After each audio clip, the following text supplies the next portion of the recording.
আপনি দুনিয়াতে যাই করেন, আপনার রিজিকে যত দানা চাল আছে এর একটা দানা বেশি আপনি খেতে পারবেন না। আপনি পৃথিবীতে যত কষ্টই থাকেন, হতাশায় থাকেন, একটা দানা রেখে পৃথিবী থেকে আপনি যাবেন না। তাই রিজিকের জন্যে ঘুষ, সুদ, দুর্নীতি, অন্যের সম্পদ আত্মসাৎ করা, প্রতারণা, সিন্ডিকেট, মাপে কম দেওয়া এগুলো ছেড়ে দেন।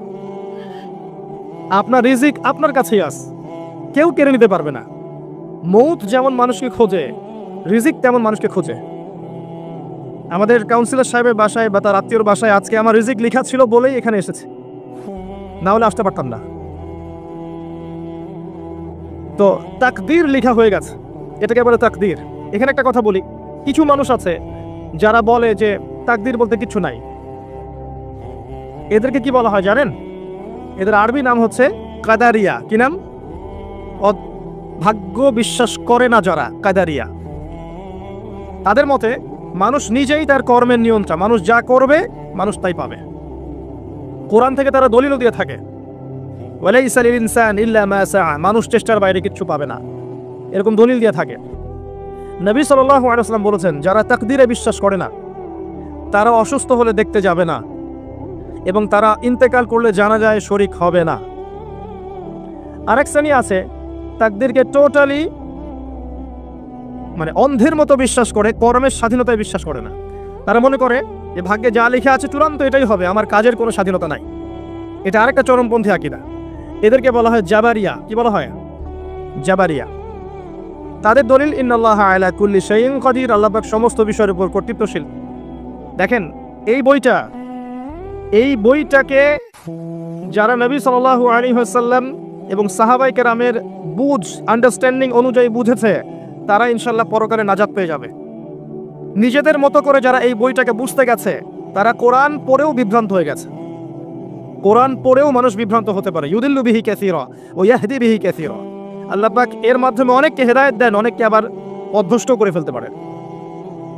মানে কোরআন থেকে দলিল দিয়েই মানুষ পথভ্রষ্ট হয়ে যেতে পারে যদি কোরআনটাকে নবীর বুঝ অনুযায়ী না বোঝে, নিজের মন গড়া বুঝ অনুযায়ী ব্যাখ্যা করে। আচ্ছা, তো এই তাকদীর লেখার পরে আল্লাহ পাক মহাবিশ্ব সৃষ্টি করেছেন 6 দিনে, এবং প্রত্যেক আকাশে, 7 আকাশে আল্লাহ পাক অসংখ্য ফেরেশতা সৃষ্টি করেছেন আগেই। তারা কি থেকে তৈরি? নূর থেকে তৈরি। মনে রাখবেন, তারা নূর থেকে তৈরি। তার মানে আমরা বুঝতে পারছি যে মহাকালে এমন সময় চলে গেছে যখন মানুষের কোনো অস্তিত্ব ছিল না। ঠিক আছে? কথা ঠিক? আচ্ছা, এই কথা আল্লাহ পাক সূরা দাহরের মধ্যে বলেছেন, হাল আতা আলাল ইনসানি হিনুম মিনাদ দাহর লাম ইয়াকুন শাইআম মাযকুরা। মানুষের উপরে এমন সময় অতিবাহিত হয়েছে যে মানুষ কোনো আলোচ্য বিষয়ই ছিল না এই মহাবিশ্বে। এই কথাটা আমি আপনাকে বলতে চাচ্ছি এতগুলো বড় ভূমিকা করে।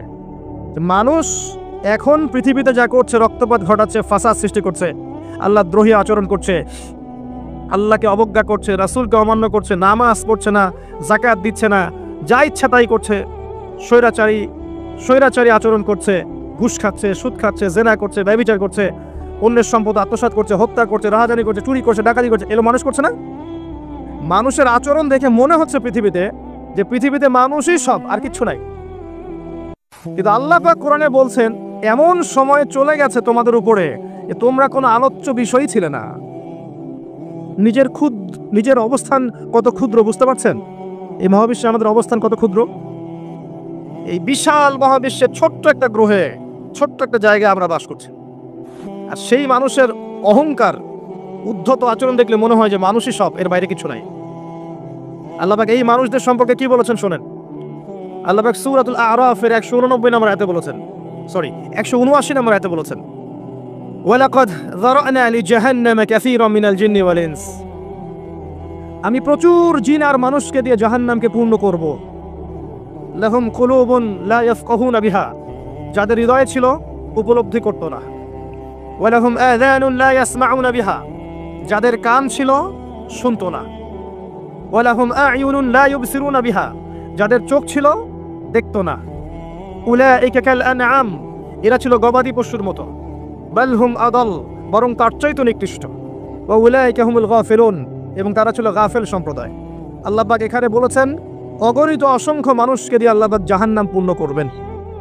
অপরাধ চোখ ছিল দেখতো না, কান ছিল শুনতো না, হৃদয় দিয়েছিলাম উপলব্ধি করতো না। আপনি বাইরের চোখ দিয়ে দেখেন না, এই চোখ দিয়ে দেখেন না, এই কান দিয়ে শোনেন না, তাহলে আল্লাহ পাক কোন চোখ আর কোন কানে কথা বললেন বলেন? নিঃসন্দেহে আমাদের হৃদয়ের একটা চোখ আছে না, হৃদয়ের একটা কান আছে না? যারা আল্লাহ দ্রোহী হয়ে যায় তাদের হৃদয়ের চোখ অন্ধ হয়ে যায়, হৃদয়ের কান বধির হয়ে যায়। আর যারা আল্লাহওয়ালা মানুষ তাদের হৃদয়ের চোখ খুলে যায়, হৃদয়ের কান খুলে যায়, সেখানে আল্লাহর নূর আসে, তারা ওই নূর দিয়ে বিশ্বকে দেখতে পারে। আল্লাহ পাক এরপরে গিয়ে আদম আলাইহিস সালামকে সৃষ্টি করেছেন কি হিসেবে? খলিফা হিসেবে। কি হিসেবে? খলিফা কাকে বলে? যিনি কাপড় সেলাই করেন, তাই? বিসমিল্লাহ। আল্লাহ রাব্বুল আলামিন বলেছেন, ওয়া ইয ক্বালা রাব্বুকা লিল মালায়েকা ইন্নী জাঈলুন ফিল আরদি খলিফা। স্মরণ করো নবী সেই সময়ের কথা যখন আমি তোমার রব ফেরেশতাদেরকে বলেছিলেন যে নিশ্চয়ই আমি পৃথিবীতে খলিফা পাঠাতে চাই। এই খলিফা শব্দের ব্যাখ্যা কি? প্রতিনিধি। আল্লাহ পাক কোরআনের মধ্যে, এই বইয়ের মধ্যে আদম আলাইহিস সালাম বাদ দিয়ে আরো একজন নবীকে খলিফা বলেছেন। তিনি কে? মাশাআল্লাহ, জি, দাউদ আলাইহিস সালাম। দাউদ আলাইহিস সালামকে আল্লাহ পাক খলিফা বলেছেন। এবার শোনেন, আল্লাহ পাক বলেছেন সূরা সাদের মধ্যে, ইয়া দাউদ, হে দাউদ, ইন্না জাআলনাকা খলিফাতান ফিল আরদ, আমরা তোমাকে বা আমি তোমাকে পৃথিবীতে খলিফা করেছি। এবার শোনেন খলিফার কাজ কি।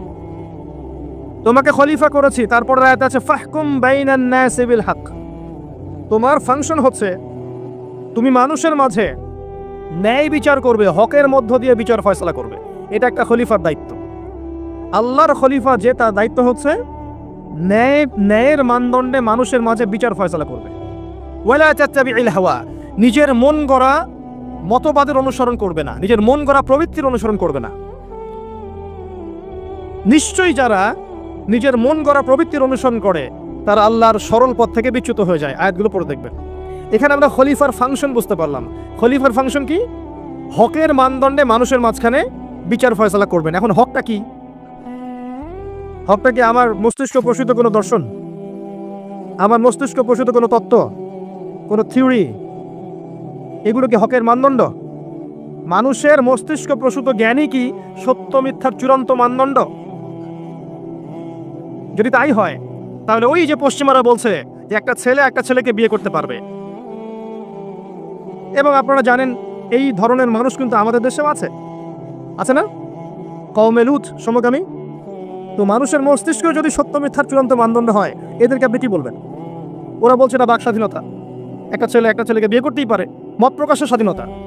এক পর্যায়ে তারা ডিকশনারিতে লিখেছিল যে এটা হচ্ছে একটা অসুস্থতা।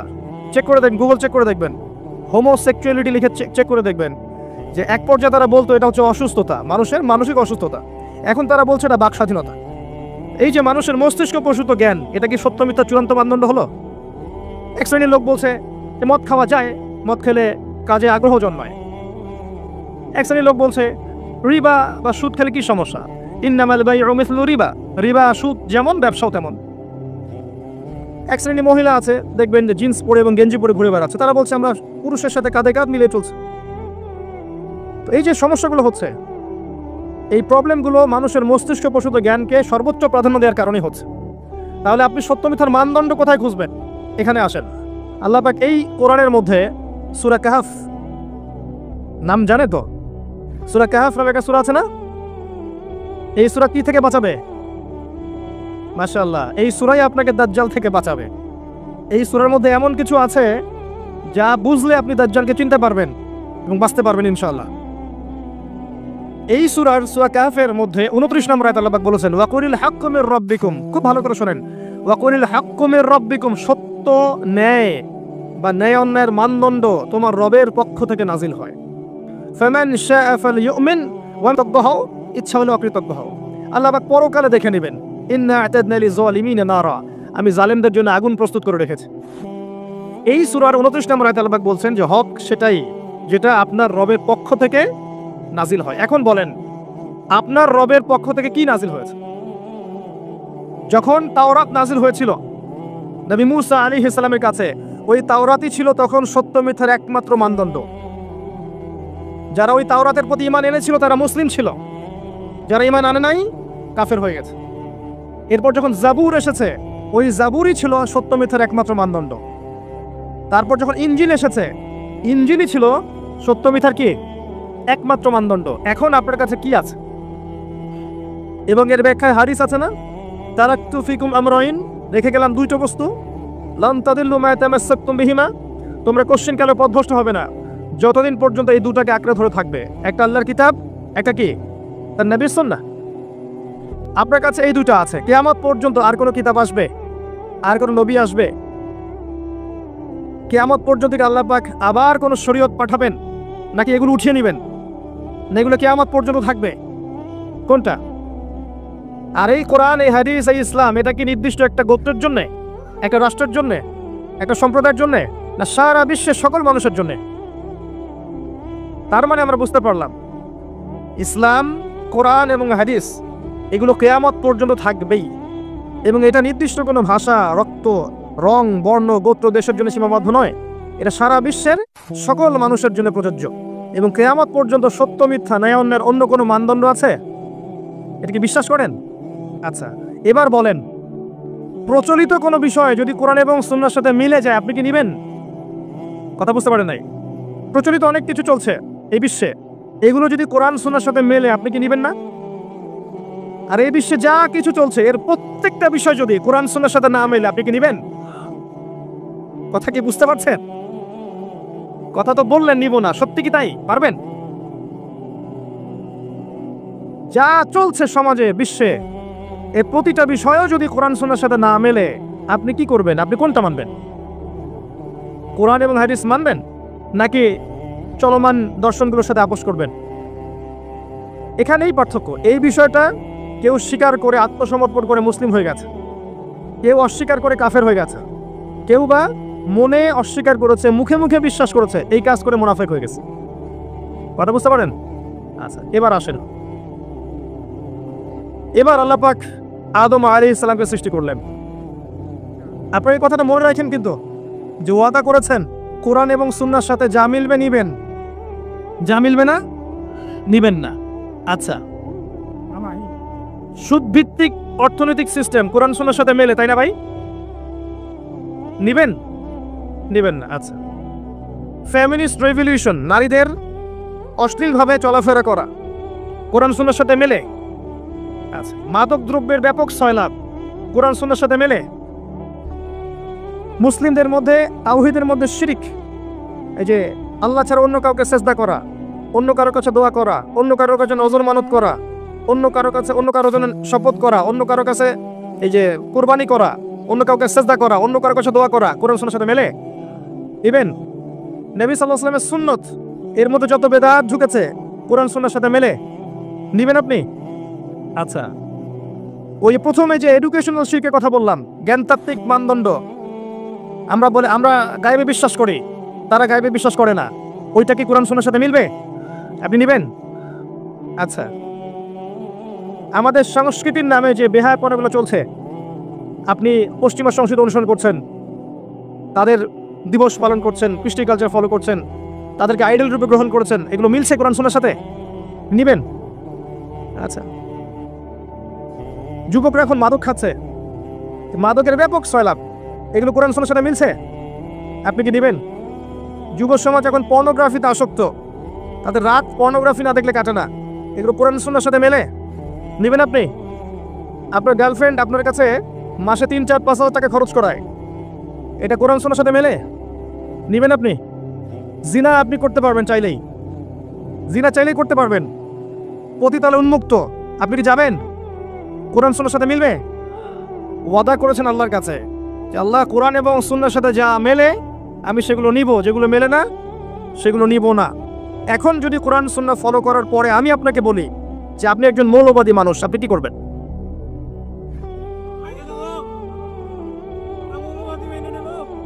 শব্দটার ব্যাখ্যা শোনেন। কোনো একটা বিষয়ের মৌলিক বিষয়গুলো যারা মেনে চলে তাদেরকে ফান্ডামেন্টালিস্ট বলা হয়। একটা আদর্শ, একটা দর্শনের, একটা ধর্মের মৌলিক বিষয়গুলো যারা মেনে চলে তাদেরকে ফান্ডামেন্টালিস্ট বলা হয়। একটা ধর্মের মৌলিক বিষয়গুলো, নামাজ, রোজা, হজ, যাকাত, এগুলো যদি না মানে কেউ, সে কি মুসলিম হতে পারবে?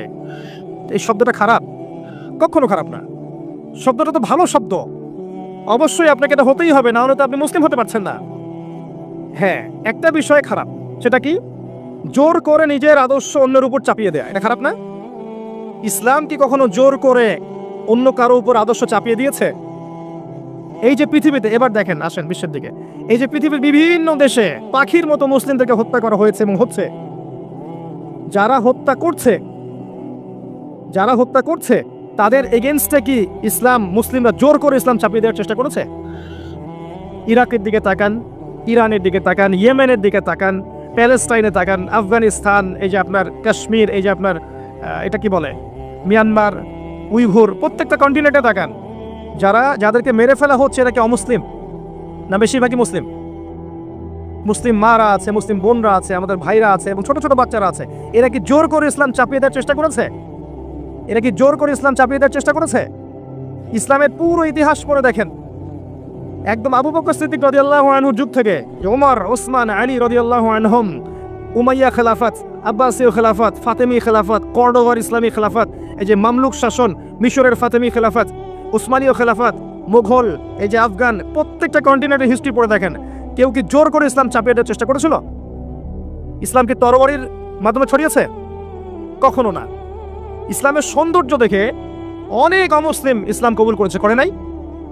কিন্তু একটা রাষ্ট্র, মনে করেন বাংলাদেশ, এর সার্বভৌমত্বের দিকে যদি কেউ চোখ দেয়, বাঙালি কি চুপ করে বসে থাকবে? কখনো?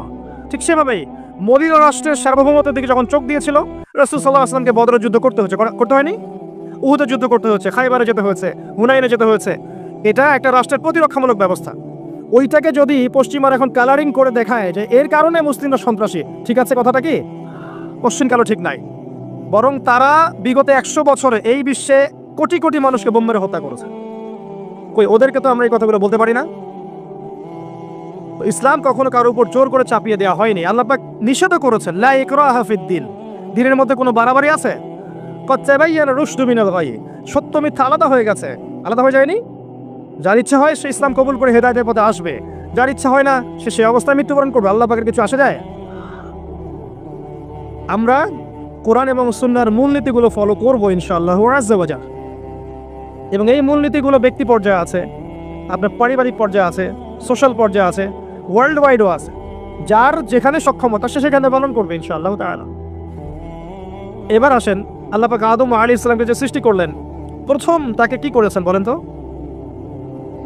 কি করেছেন? নাম, জ্ঞান, শিক্ষা দিয়েছেন, তাই না? ওয়া আল্লামা আদামাল আসমাআ কুল্লাহা, এই কুল্লাহা শব্দটা মনে রাখবেন। আল্লাহ নিজে বলেছেন, আমি আদমকে প্রতিটা বিষয়ের নাম শিক্ষা দিয়েছি। মহাবিশ্বের প্রতিটা বিষয়ের জ্ঞান আল্লাহ পাক আদম আলাইহিস সালামকে শিক্ষা দিয়েছেন। বলেন সুবহানাল্লাহ। এমন জ্ঞান শিক্ষা দিয়েছেন যেই জ্ঞান আল্লাহ পাক মালায়েকাদেরকেও শিক্ষা দেননি। যখন আদম আলাইহিস সালামকে বলতে বলা হলো নামগুলো বলে দাও, তিনি সব নাম বলে দিলেন। ফেরেশতাদেরকে জিজ্ঞাসা করা হলো বলে দাও, তারা বলতে পারলো না। তারা বলল যে অতটুকুই জানি যতটুকু আপনি শিখিয়েছেন। এরপর আল্লাহ পাক বললেন আদমকে সিজদা করো, তাই না? এরপর ফেরেশতা নূরের, ওই যে নূরের ফেরেশতা, এই মাটির আদম সন্তানকে সিজদা করলো। সুবহানাল্লাহ। আমরা কিন্তু আমাদের মূল্য বুঝি না, যে আমরা কত উন্নত সৃষ্টি, আল্লাহ পাকে কত প্রিয়, আল্লাহ কত ভালোবেসে মহব্বতের সাথে আমাদেরকে সৃষ্টি করেছেন। আমরা কিন্তু আমাদের মূল্য বুঝি না। যদি বুঝতাম যে আল্লাহ আমাদেরকে কত ভালোবাসে এবং আল্লাহ আমাদেরকে কি পরিমাণ রহম করতে চান, আমরা কোশ্চিন কালো বেনামাজে থাকতাম না, বেরোজাদার থাকতাম না, আমরা আল্লাহর অবাধ্য হতাম না। একটা হাদিস মনে পড়লো বলি। একটা হাদিসে আল্লাহ রাসূল সাল্লাল্লাহু আলাইহি ওয়াসাল্লাম বলেছেন যে আল্লাহ পাকের কাছে 100 ভাগ রহমত ছিল, দয়া আছে। এই 100 ভাগ দয়ার 1 ভাগ দয়া বা রহমত আল্লাহ পাক এই বিশ্বের মধ্যে নাজিল করেছেন। এই 1 ভাগ মহব্বতের কারণে দেখেন আপনি প্রেমিকার জন্য কি করছেন। আপনি মাকে মহব্বত করেন, বাবাকে মহব্বত করেন, স্ত্রী সন্তানকে ভালোবাসেন। এমনকি দেখবেন একটা গাভী তার বাচ্চাকে চেটে পরিষ্কার করে না? ওই 1 ভাগ মহব্বতের কারণে। একদিন রাস্তায় চলতে গিয়ে দেখেছিলাম ফজরের নামাজের পর যে কোন একটা গাড়ি সম্ভবত একটা কুকুরের বাচ্চাকে মেরে দিয়ে চলে গেছে। আর ওই কুকুরের মা যে সে রাস্তার পাশে দাঁড়িয়ে বসে আছে, বসে বসে তার চেহারাটা এত মায়াবী, এত বিষণ্ণ যে তার ছেলেটা এখানে মারা গেছে।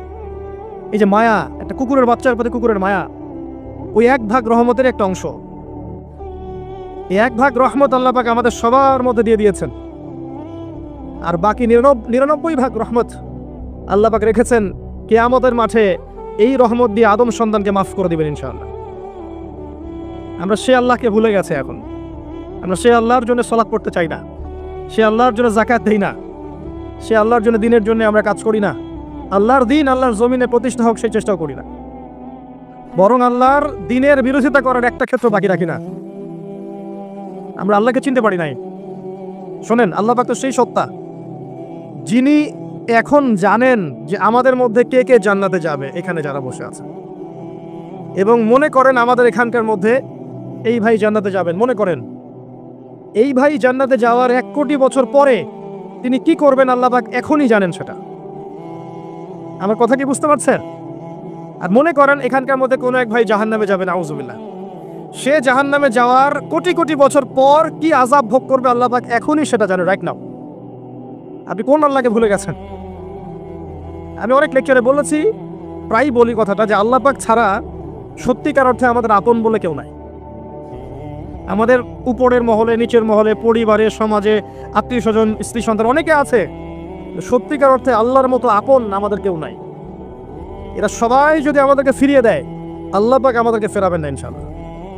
তো সেই আল্লাহকে আপন করে নেন, ইনশাআল্লাহ পরকালে নাজাত পেয়ে যাবেন, দুনিয়াতেও সুখে থাকবেন। দেখবেন সবাই আপনাকে ছেড়ে চলে গেছে ঠিকই, আপনার মনে শান্তি যে আল্লাহ আমার সাথে আছে।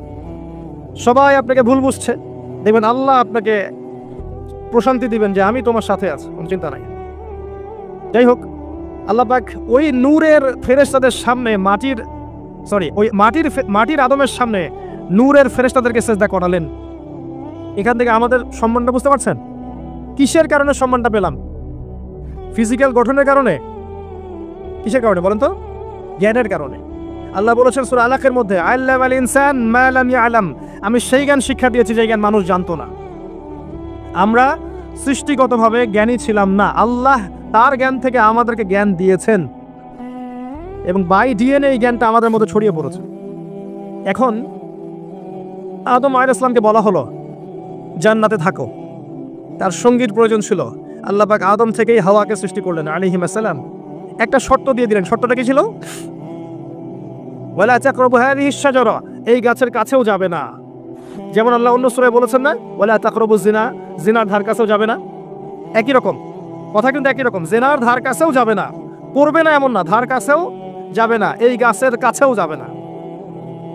এখন আমরা যেগুলো নিয়ে ব্যস্ত, যে গাছটা কি ছিল ফলটা, তার স্বাদ কেমন ছিল, রং কেমন ছিল, এগুলো মোটেই গুরুত্বপূর্ণ বিষয় নয়। এখন যেমন আমরা এই উম্মার বড় বড় সমস্যাগুলোকে বাদ দিয়ে হাত কোথায় বাঁধবো, পায়ে পা লাগাবো কিনা, আমিন জোরে না আসতে, তারপরে হাত উঠাবো কিনা, অনেক বিষয় আছে না, এইগুলো নিয়ে পড়ে আছি। যেমন বড় বড় ইস্যুগুলো বাদ, ইসলামের বিরোধী শক্তিদের উত্থান, তাদের সুদভিত্তিক অর্থনৈতিক সিস্টেম, তাদের মিডিয়া, তাদের প্রযুক্তি, তাদের ডমিনেশন, তাদের মনিটরি সিস্টেম, মুসলিমদের বিভক্তি, মুসলিমদের কিলিংস, এগুলো সব বড় বড় বিষয়গুলো বাদ। ছোট ছোট বিষয়গুলো, পপকর্ন নিয়ে এখন ব্যস্ত হয়ে আছে আমরা। ওইটা একটা এরকম ইস্যু, ওই গাছটা কিসের গাছ ছিল, এই প্রশ্ন যে করবে বলবেন এই প্রশ্নের উত্তর দেওয়ার দরকার নাই। মূল কথা হচ্ছে গাছের কাছেও যেও না। কিন্তু শয়তান যে সিজদা করে নাই, তার নাম কি? ইবলিস। সে কিন্তু জ্ঞানী ছিল, এবং এক পর্যায়ে সে ফেরেশতাদের সর্দারও হয়েছে। কিন্তু আবা ওয়াস্তাকবারা, জ্ঞানী হওয়া সত্ত্বেও সে উদ্ধত হয়েছে, অহংকার করেছে। আবা ওয়াস্তাকবারা ফাতাকুনা মিনাল কাফিরিন, সে কাফেরদের অন্তর্ভুক্ত হয়ে গেল।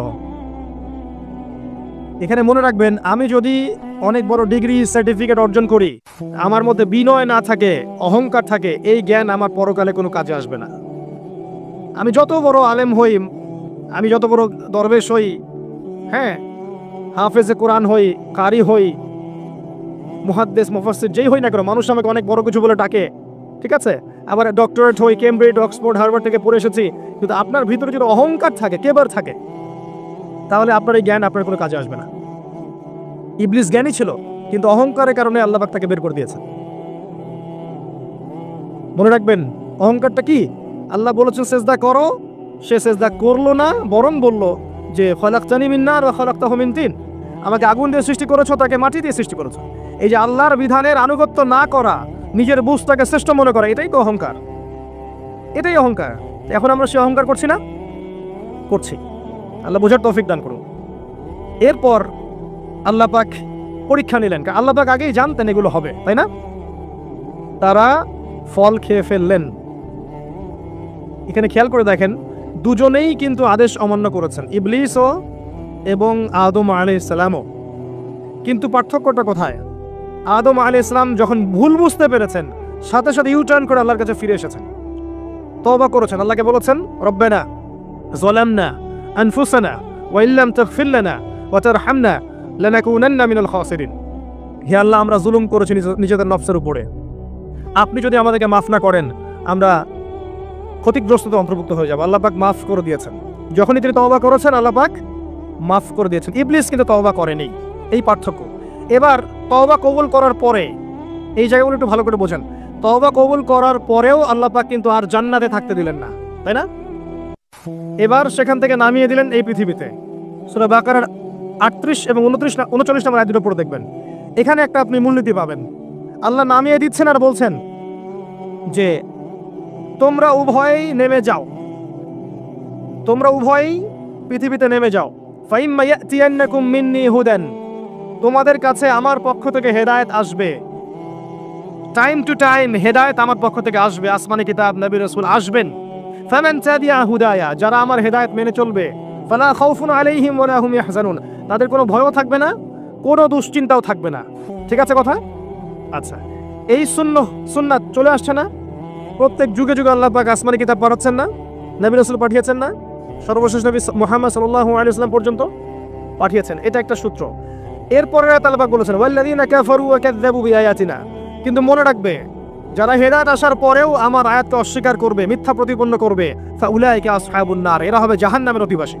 হুম ফিহা খালিদুন, তারা সেখানে চিরস্থায়ী হবে। এই হচ্ছে কোরআনের সহজ সরল একটা জীবন দর্শন। আল্লাহর হেদায়েত আসবে, আপনি যদি মানেন ইনশাআল্লাহ আপনি সেই জান্নাতে যাবেন যেখান থেকে এসেছেন। যদি না মানেন, আল্লাহ বলেছেন চিরস্থায়ী জাহান্নামে দিবেন ইবলিসের সাথে, এবং সেখানে আপনি চিরস্থায়ী হবেন, কেউ আপনাকে বাঁচাতে আসবেন। এই হলো সহজ সরল জীবন দর্শন। যত তত্ত্ব উপাত্ত দর্শন বিজ্ঞানী খাটান না কেন, এর চেয়ে সহজ সরল কোনো জীবন দর্শন নাই। এটাই চূড়ান্ত, এর বাইরে কিছু নাই। এবার পৃথিবীতে আসা হলো, আসার পরে প্রথম দুর্ঘটনা কি ঘটলো? হাবিল আর কাবিলের ঘটনা মনে আছে?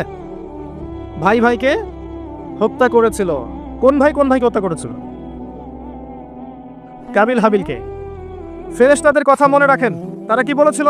তারা পৃথিবীতে যাবে এবং রক্তপাত ঘটাবে, ফাসাদ সৃষ্টি করবে। মিলছে?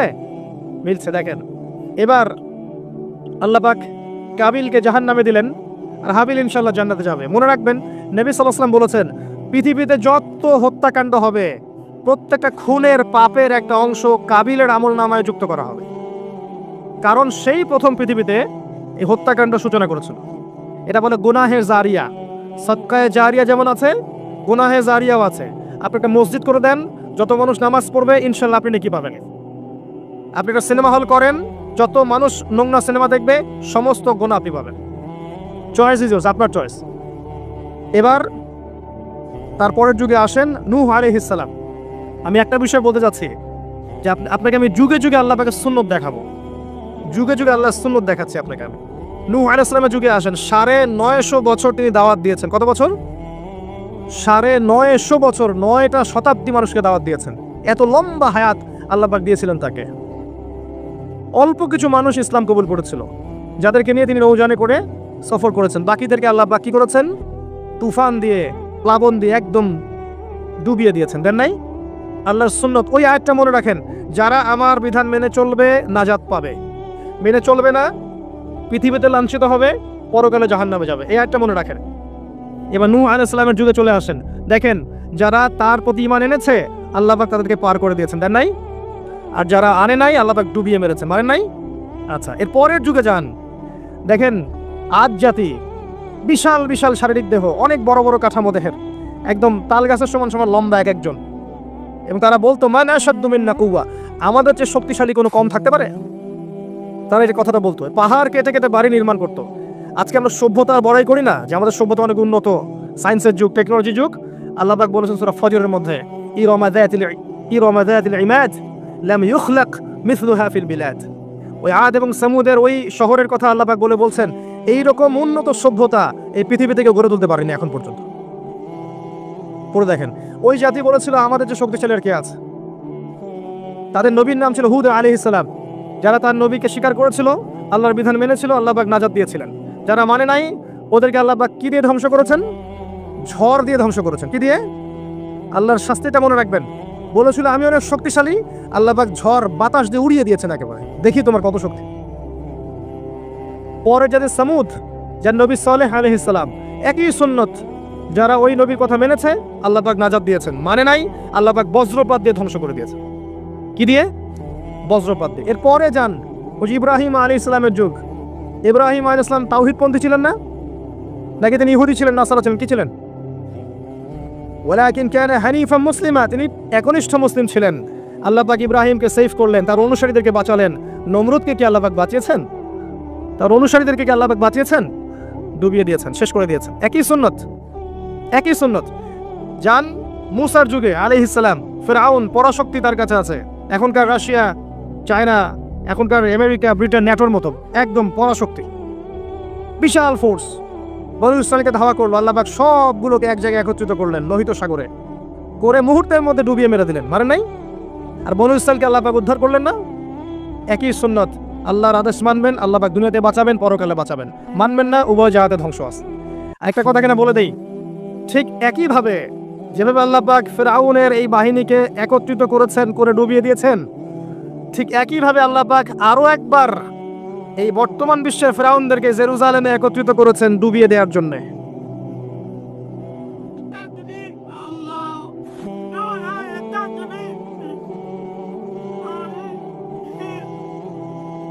আল্লাহ পাক এমনি এমনি করেনি এটা। তারা আস্তে আস্তে আরো উন্নতি করবে।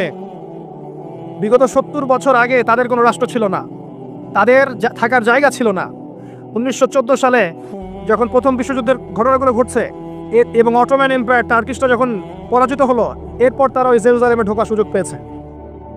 এর আগে 2000 বছর পর্যন্ত ওরা জেরুজালেমে ঢুকতে পারে নাই, এবং সেখানে গিয়ে মুসলিম মা বোনদের ইজ্জত নষ্ট করেছে, ভাইদেরকে হত্যা করেছে, বসতি নির্মাণ করে সেখানে কলোনাইজ করেছে তাদেরকে। এরপরে 14 থেকে 47 সাল পর্যন্ত আরও শক্তিশালী হয়েছে, এবং ওই পশ্চিমাদের হাত ধরে তারা আবারও উন্নতি করা শুরু করেছে। আস্তে আস্তে আয়তন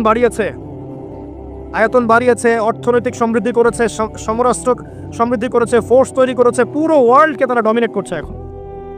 এবং 47 থেকে 2022 এই সালগুলো পর্যন্ত আরবদের কলিজার উপর বসেই তাদের সাথে ব্যাক টু ব্যাক অনেকগুলো যুদ্ধে তারা জয়লাভ করেছে। তারা বিশ্বের ব্যাংকিং সিস্টেম, পলিটিক্যাল সিস্টেম থেকে শুরু করে মিডিয়া, প্রযুক্তি, অস্ত্র, সমরাস্ত্র, এভরি সিঙ্গেল সেক্টর ওরা নিয়ন্ত্রণ করেছে এখন। সামনে আরও করবে। কারণ কি জানেন? এই বিগত 100 বছরে আমরা কি করেছিলাম জানেন? আমরা খোরমা আর জিলাপি খেয়েছি। আমরা জিলাপি, খোরমার হালুয়া খাওয়াতে বেশি ব্যস্ত ছিলাম, আর আমাদের আপোষের অভ্যন্তরীণ ক্রন্দলে বেশি ব্যস্ত ছিলাম। তুমি অমুক আর তুমি তমুক, তুমি সহিকে, তুমি জয়ীফ, তুমি ভালো, তুমি মন্দ, এই গীবত তহমতের সংস্কৃতি, আপোষে হিংসা বিদ্বেষের সংস্কৃতি, এগুলো করে করে আমরা সময় নষ্ট করেছি। এই সুযোগে তারা রাইজ করে ফেলেছে এমন একটা জায়গায় ইসরায়েল চলে গেছে যে আপনি তাকে এখন ডমিনেট করতে পারবেন না। এত সহজ না। আল্লাহ পাক তার রাসূলের মাধ্যমে জানিয়েছেন এটা আমাদেরকে, যে ওই জিউসরাই মাসিহুদ দাজ্জালকে ফলো করবে। কাকে ফলো করবে?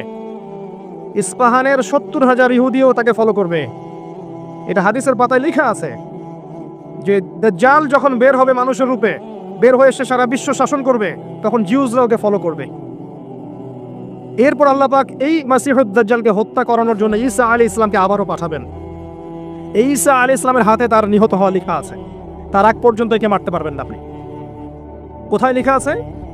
প্যালেস্টাইনের বাবে লুদ নামে একটা জায়গা আছে, এখানে সে নিহত হবে, এটা বলে দেওয়া আছে হাদিসের মধ্যে। তো ও এই যে বিগত 70 বছর এই যে উন্নতি করেছে, রাইজ করেছে, এটা আমাদের গাফেলতির ফল। মনিটরি সিস্টেম থেকে শুরু করে আরবদের তেল, ওদের বাণিজ্য, ওদের ফাইন্যান্স, ওদের মিডিয়া, ওদের প্রযুক্তি, সংস্কৃতি, ওদের মনিটরি সিস্টেম, পেট্রো ডলার, সব কিছু নিয়ন্ত্রণ করে ফেলেছে। আমরা জিলাপি খাচ্ছিলাম, খুরমা খাচ্ছিলাম, আর আপোষে মারামারি করছিলাম। তবে এতটুকু এনশিওর করতে চাই, হতাশ হবেন না, এতটুকু এনশিওর করতে চাই আল্লাহ পাক যেভাবে ফেরাউনের দলবলকে লোহিত সাগরে একত্রিত করেছিলেন, ঠিক একই সুন্নাহ আল্লাহ সেখানে করছেন। এমন একটা হাদিস আছে লাতুকাতিলুনাল ইয়াহুদ, আল্লাহ পাক বলেছেন, আল্লাহ রাসূল সাল্লাল্লাহু আলাইহি ওয়াসাল্লাম বলেছেন, শেষ জামানা যখন আসবে, এটা কত সালে আসবে আমি জানি না, সাল জিজ্ঞেস করবেন না, আসবে এক সময়, আল্লাহ ভালো জানেন কবে আসবে, তখন আমরা থাকবো কিনা আমরা জানি না। তো ওই জামানায় লাতুকাতিলুনাল ইয়াহুদ, তোমরা অবশ্যই ইহুদদের সাথে যুদ্ধ করবে। এমনকি যদি কোনো ইহুদের সৈন্য পাথরের পিছনে লুকায়, ওই পাথর কথা বলা শুরু করবে, ইয়া মুসলিম, হে মুসলিম, ইন্না ওয়ারা আল ইয়াহুদ, আমার পিছনে ইহুদি আছে, তাআল ফাকতুল, আসো তাকে হত্যা করো, এই কথা বলো। এটা হতে যাচ্ছে, বিশ্ব আরো শতাব্দীর পর শতাব্দী জুড়ে এভাবেই থাকবে এমন নয়, এই বিশ্ব তার ধ্বংসের দিকে যাচ্ছে। আপনাকে পশ্চিমারা বোঝাবে এখন পৃথিবীতে আছেন, কয়দিন পর চাঁদে থাকবেন, তারপর মঙ্গলে থাকবেন, তারপর ওখানে থাকবেন, এটা বুঝাবে, আসলে এগুলো বোগাস, এগুলো সঠিক নয়, বরং কিয়ামত হবে এটাই সঠিক। দিন দিন টাইম শেষ হয়ে যাবে এবং কিয়ামত হবে এটাই সঠিক। ওদেরকে একত্রিত করে যখন ধ্বংস করা হবে, তারপরে ঈসা ইবনে মারিয়াম, ঈসা আলাইহিস সালাম ওই জেরুজালেম থেকেই পুরো বিশ্বব্যাপী ইসলামী খেলাফা কায়েম করবেন। তখন এরকম বিভক্তগুলো থাকবে না ইনশাআল্লাহ তাআলা, উম্মাহ ঐক্যবদ্ধ থাকবে ইনশাআল্লাহ, এবং দেখবেন নিবেদিত প্রাণ মুসলিমরা তখন জীবিত থাকবে ইনশাআল্লাহ। আল্লাহ পাক আগাছাদেরকে পরিষ্কার করে ফেলবে ইনশাআল্লাহ, এবং তিনি 40 বছর পর্যন্ত এই ওয়ার্ল্ড ওয়াইড ইসলামী খেলাফা বাস্তবায়িত রাখবেন। এরপরে মানুষ আবারও খারাপ হওয়া শুরু করবে, হাদিস এসেছে, এরপর মানুষ এমনভাবে খারাপ হবে, রাস্তায় দাঁড়িয়ে দাঁড়িয়ে জেনা করবে, এবং ওদের সামনে একদিন পশ্চিম দিক থেকে সূর্য ওঠে, এই পৃথিবী ধ্বংস হয়ে যাবে, পৃথিবীটা ধ্বংসের দিকে যাচ্ছে।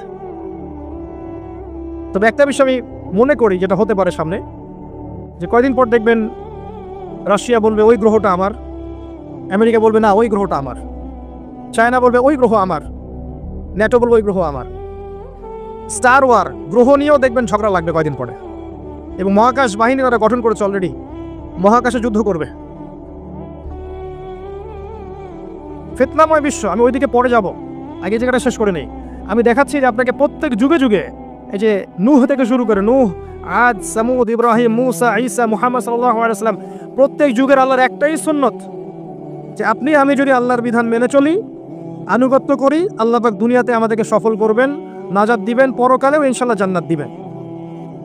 যদি প্রত্যেক যুগে যুগে হেদায়েত আসার পরেও, দিনের কথা কান পর্যন্ত আসার পরেও আমরা অজ্ঞ থাকি, মূল্যায়ন না করি, আল্লাহর অবাধ্য হই, রাসূলের অবাধ্য হই, কোনো সন্দেহ নেই আল্লাহ পাক দুনিয়াতেও আমাদেরকে ছাড়বেন না, পরকালেও আমাদেরকে ছাড়বেন না ইনশাআল্লাহ।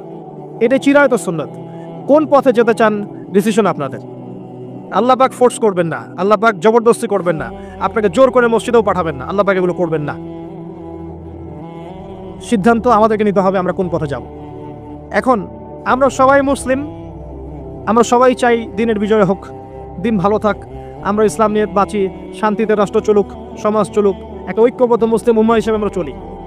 কিন্তু এর জন্য কিছু বেসিক কাজের প্রয়োজন আছে, যে কাজগুলো যদি আমরা করতে না পারি তাহলে কোশ্চিনকালেও এগুলো সম্ভব হবে না। এর প্রথম কাজটা হচ্ছে পড়াশোনা করা, জ্ঞান অর্জন করা।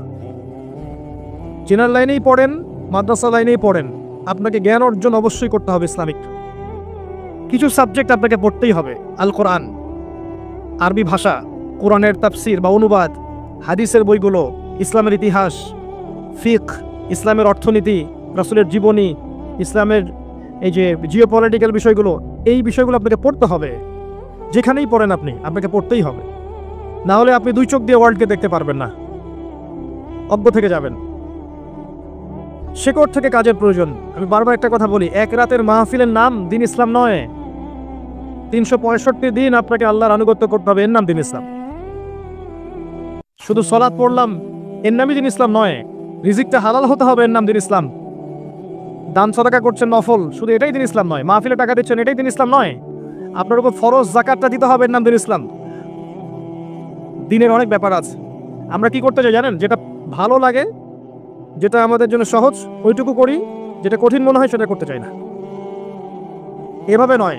আল্লাহ কোরআনে বলেছেন, এই বইয়ের সূরা বাকারার 85 এবং 86 নম্বর আয়াতে আছে, আল্লাহ পাক বলেছেন, আফাতুমিনুনা বিবাদিল কিতাব ওয়া তাকফুরুনা বিবাদ। তোমরা কি কোরআনের কিছু অংশ মানো আর কিছু অংশকে মানো না?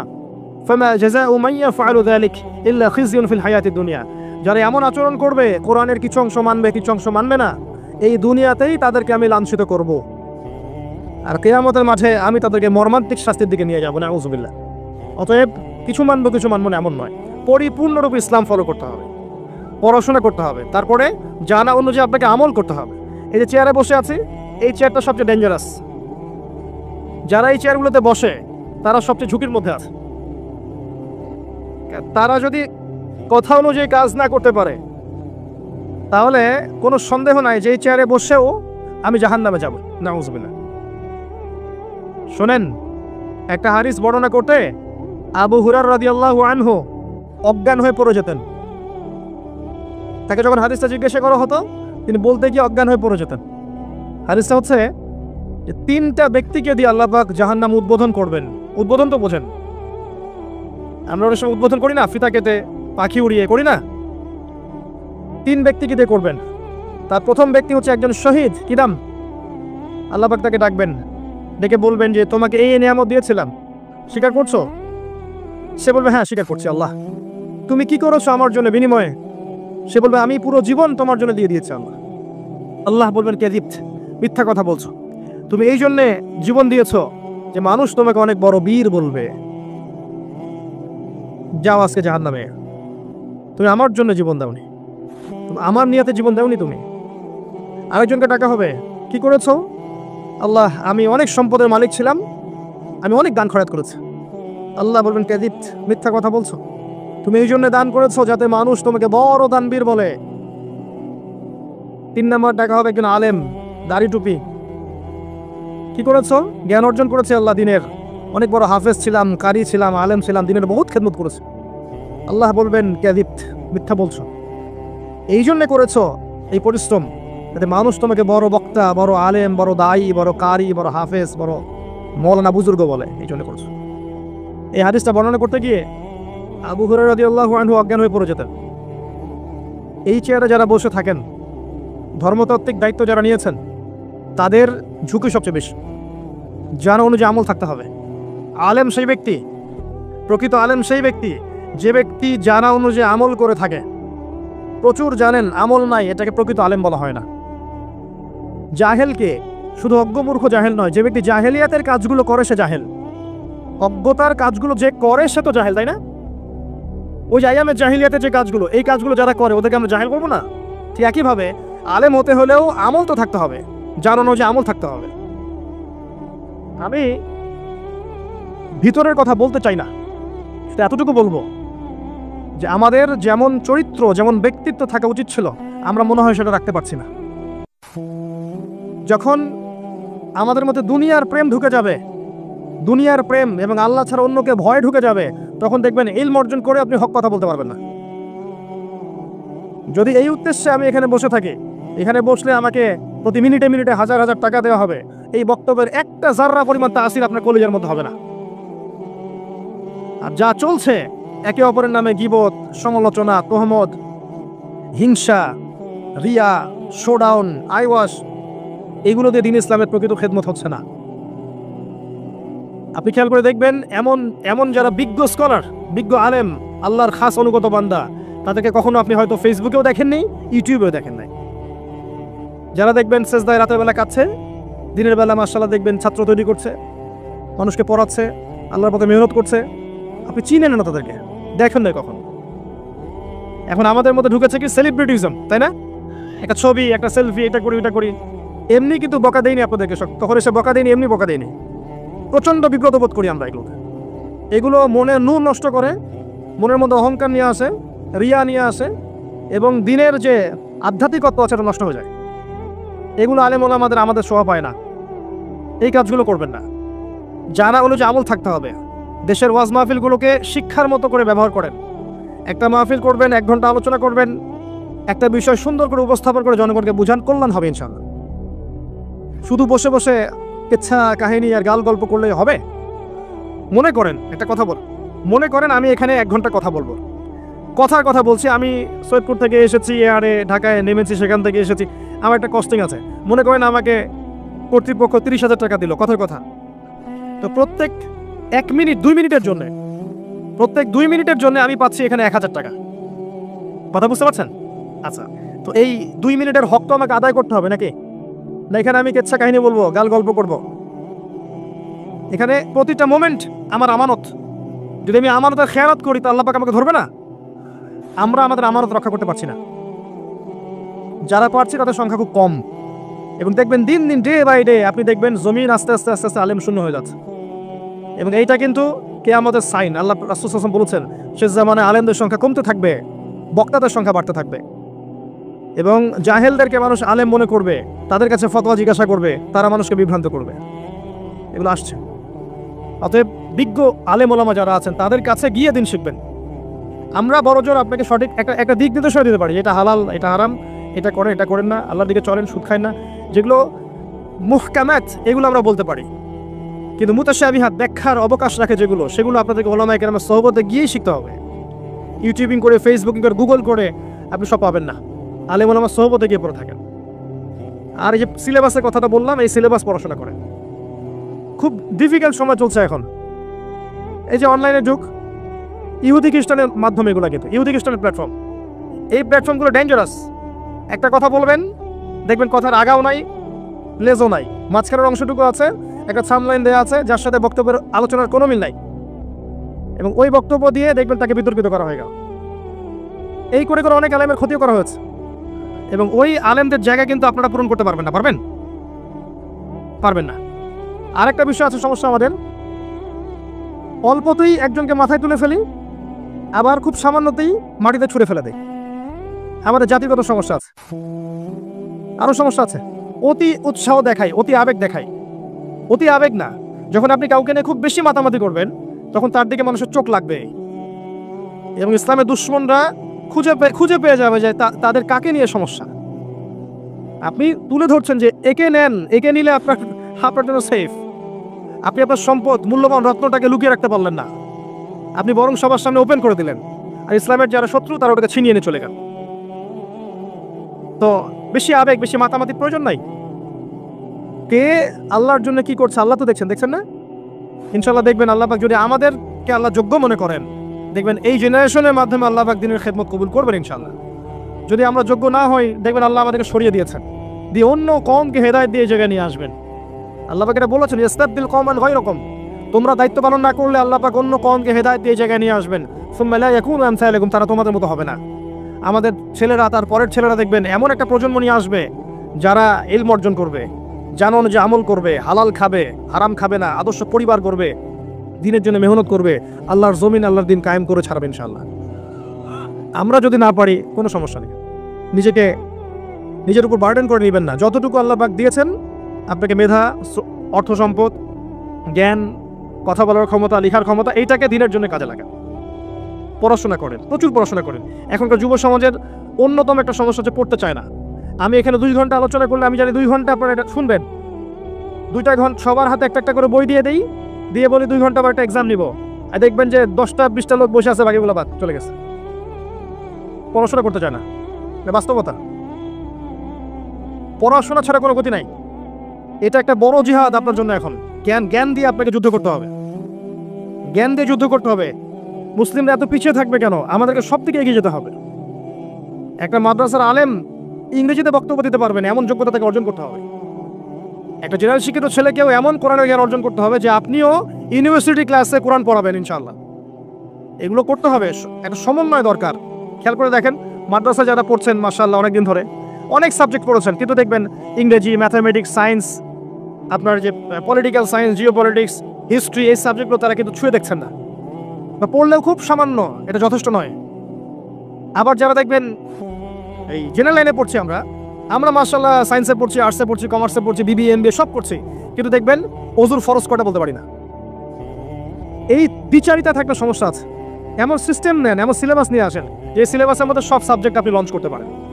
আপনি যদি নাও পারেন, পরবর্তী যে ছেলেমেয়েগুলো আছে ওদের জন্য স্কুল করে তোলেন, মাদ্রাসা করেন, কলেজ করেন, এমন সিলেবাস দেন যাতে আমাদের বাচ্চারা ওইটা পায় যেটা আমরা পাইনি। এই কথাটা আমি কেন বলতে পারলাম? বিকজ আমি মাদ্রাসায় ঢুকেছি, মাদ্রাসার সমস্যা দেখেছি, আর জেনারেল লাইনে তো পড়েছি বিশ্ববিদ্যালয় পর্যন্ত, এখানকার সমস্যা দেখেছি। আমি আপনাকে আপনার ভাষায় বোঝাতে পারলাম জিনিসটা। এই যে মাহফিল শোনেন, যদি এমন সিস্টেম করতে পারেন রাষ্ট্র থেকে, কিরকম যে বিসিএস পরীক্ষা হয় না, এরকম পরীক্ষা হবে, সিলেবাস প্রণয়ন করে দেওয়া হবে, সিলেবাসে কোরআন থাকবে, হাদিস থাকবে, ফিকহ থাকবে, ইসলামের হিস্ট্রি থাকবে, অর্থনীতি থাকবে, সব থাকবে, একই সাথে ইংরেজি, সায়েন্স, জিওপলিটিক্স, ইকোনমিক্স, এই সাবজেক্টগুলো থাকবে। একটা সুন্দর সাবজেক্টগুলোকে কেন্দ্র করে একটা সিলেবাস লঞ্চ করে বিসিএস স্টাইলে পরীক্ষা নেন, রিটেন নেন, আবার ভাই বানেন, আবার রিটেন নেন, আবার ভাই বানেন। ক্যাডারে বের করি না, ক্যাডার বিশেষ ক্যাডারে বের করি না। এইভাবে আপনি সারা দেশে 100টা আলেম ক্যাডার বের করেন এবং রুল করে দেন এই 100টা আলেম সারা দেশব্যাপী দাওয়াতি কাজ করবে, কোনো মাহফিলে গিয়ে একটা টাকাও নিতে পারবে না, বরং তাদেরকে রাষ্ট্র থেকে ভাতা দিয়ে দেওয়া হবে, গাড়ি দিয়ে দিব, আমি বাড়ি দিয়ে দিব, একটা সরকারি কর্মকর্তাকে যা দিই তাই দিয়ে দিব। এবং তাদের দেখবেন বক্তব্যের ভাষা হবে সেম, এবং সিলেবাস যেহেতু সেম, তারা বিভ্রান্তি ছড়াবে না, সুন্দর ইসলামী দাওয়াত সারা দেশ জুড়ে ছড়াবে ইনশাআল্লাহ। তখন এই চেয়ারে বসে ওই রামসাম যদুমধু কেউ বসে কথা বলতে পারবে না। এবং এই পরীক্ষাটা জেনারেল লাইনের এবং মাদ্রাসা সবার জন্য ওপেন করে দেন, যারা মাস্টার্স করেছে, যারা এদিকে দাওরা করেছে, সবার জন্য ওপেন করে দেন। তারপর দেখেন জ্ঞানের ক্ষেত্রে জেনারেলরা পিছিয়ে থাকবেন, ওরা উঠে আসবেন। সিস্টেম লঞ্চ করতে হতো। এখানে দেখবেন এমন কিছু মাহফিল হয়েছে যেগুলো কমেডির মতো হয়েছে। আমি যে এটিএন, তারপরে যমুনা, অন্য কিছু চ্যানেলে দেখলাম, এক রিপোর্ট করেছে যে কমেডি এখানে বসে বসে যে কথাগুলো জনগণের সাথে বলেছে, হাসিয়েছে, রং তামাশা করেছে, ওগুলোকে কাট করে একটা রিপোর্ট করেছে। এগুলো দেখলে একটা সেকুলার মানুষ কি ইসলামের দিকে আগ্রহ পাবে? এগুলো দেখলে কি যারা একটু আধুনিক স্মার্ট মানুষ, তারা কি এগুলো দেখলে ইসলামের সম্পর্কে খারাপ ধারণা জন্মাবে না? এগুলো যে দায়ী কে হলো তাহলে? আমি দায়ী, আপনিও দায়ী। আপনি তাদেরকে ডেকে এনে ওয়াজ শুনলেন কেন? আপনি কি জন্য এরকম জাহেলদেরকে নিয়ে এসে কথা শুনলেন? একটা ওয়াজের লেকচারে বসলো, বসে একটা গান শোনালো, একটা মানে ডিজের মতো রক সং করছে, আশ্চর্য বিষয়, মানে অবাক করা বিষয়। এটাকে দিনী মাজলিস নামে কিছু। এই জিনিসগুলো যদি চলতে থাকে তাহলে ডে বাই ডে দেখবেন ইসলাম সম্পর্কে কিছু মানুষের খারাপ ধারণা জন্মাবে। কিন্তু নবী সাল্লাল্লাহু আলাইহি ওয়াসাল্লামের কোনো সাহাবী কি এমন করে দিন প্রচার করেছেন? মুসআব বিন উমাইর রাদিয়াল্লাহু আনহু এভাবে দিন প্রচার করেছেন?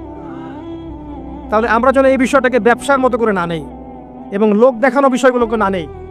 এটাকে শুধু আল্লাহর জন্য দিন এই জমিনে দিনের প্রচার হবে এবং যুগোপযোগীভাবে দিনটা মানুষের সামনে তুলে ধরতে হবে। এই উদ্দেশ্যে কাজ করতে হবে। আল্লাহ পাক তৌফিক এনায়েত করুন, আমিন। আমার কথায় কিছু মনে করবেন না, আমি কাউকে আঘাত করার জন্য কথা বলিনি। কিছু বিষয় আমি ফিল করি ভিতর থেকে, জাস্ট শেয়ার করলাম। যদি এমন হতো কতই না ভালো হতো, এমন মনে হয়। কিন্তু আমার হাতে তো কোনো ক্ষমতা নাই, আছে? কোনো ক্ষমতা নাই। তো যদি আল্লাহ পাক ঊর্ধ্বতন কর্তৃপক্ষদেরকে হেদায়েত দেন বা বুঝ দেন, হয়তো বা তারা এগুলো করতে পারে। আমরা দোয়া করে আল্লাহ পাক উপর থেকে নিচ পর্যন্ত সবাইকে হেদায়েত দান করেন। আমি কারো মাঝে কোনো বিভক্তি দেখি না। আমার কাছে মনে হয় সবাই মুসলিম, সবাই আমরা ভাই। সবার মাঝখানে ভালো কিছু আছে, আপনি পাবেন, কিছু খারাপ পাবেন। খারাপগুলো ছেড়ে দেন, ভালোগুলো নিয়ে থাকেন। আমরা সমালোচনায় বেশি পটু, যে খারাপটা বেশি চর্চা করতে পছন্দ করি। কেন? মানুষের মধ্যে ভালো কিছু নাই, আমরা ভালো কিছু বলতে চাই না। এই কারণেই আল্লাহ পাক আমাদের উপর আযাব দিয়ে দেন। এগুলো অনেক সময় দেখা যায় আমাদের উপর আযাব হয়ে আসে, আমরা বুঝতে পারি না। আল্লাহ বোঝার তৌফিক এনায়েত করুন, আমিন। আমি আলোচনা গুটিয়ে নিচ্ছি। তো আমি এতক্ষণ যে কথাগুলো বললাম, কোরআন থেকে আপনাকে একটা জিনিস বোঝাতে চাইলাম যে প্রত্যেক যুগে যুগে আল্লাহর সুন্নত একই। এই যুগে আমরা কার উম্মত? মুহাম্মদ সাল্লাল্লাহু আলাইহি ওয়াসাল্লামের উম্মত। এই উম্মত যখন পৃথিবীতে এসেছে, ওই আয়ামে জাহিলিয়াতেও শিরক ছিল, সুদ ছিল, জেনা ছিল, ব্যভিচার ছিল, গোত্রীয় হানাহানি ছিল, নারীর অবমাননা ছিল, অনেক জাহিলিয়াত ছিল। মাত্র 23 বছরের ব্যবধানে, শেষ করছি শোনেন, মাত্র 23 বছরের ব্যবধানে তিনি ওই জাহিলি আরবকে পরিবর্তন করে সোনালী আরবে পরিণত করেছেন। করেন নাই? জাদু করেছিলেন নাকি? না। কি করেছেন তাহলে? 23 বছর পরে আরবের দিকে তাকান, ওখানে কোনো শিরক নাই, না কোনো বেদাত আছে, না হারাম আছে, না সুদ আছে, না জেনা আছে, না গোত্রীয় হানাহানি, কিচ্ছু নাই। সোনার একটা আরব। কিরকম করে হলো? তারা কোরআন এবং হাদিসের হকটা আদায় করেছেন। করে নাই? আমরাও যদি এখন এই যুগে কোরআন এবং সুন্নাহর হকগুলো আদায় করি, ইনশাআল্লাহ তাআলা দেখবেন আপনি আগামী 20, 30, 40, 50 বছর পর হলেও এমন প্রজন্ম গড়ে উঠবে ইনশাআল্লাহ, দেখবেন যারা আল্লাহর জমিনে আল্লাহর দ্বীন কায়েম করে ছাড়বে ইনশাআল্লাহ তাআলা।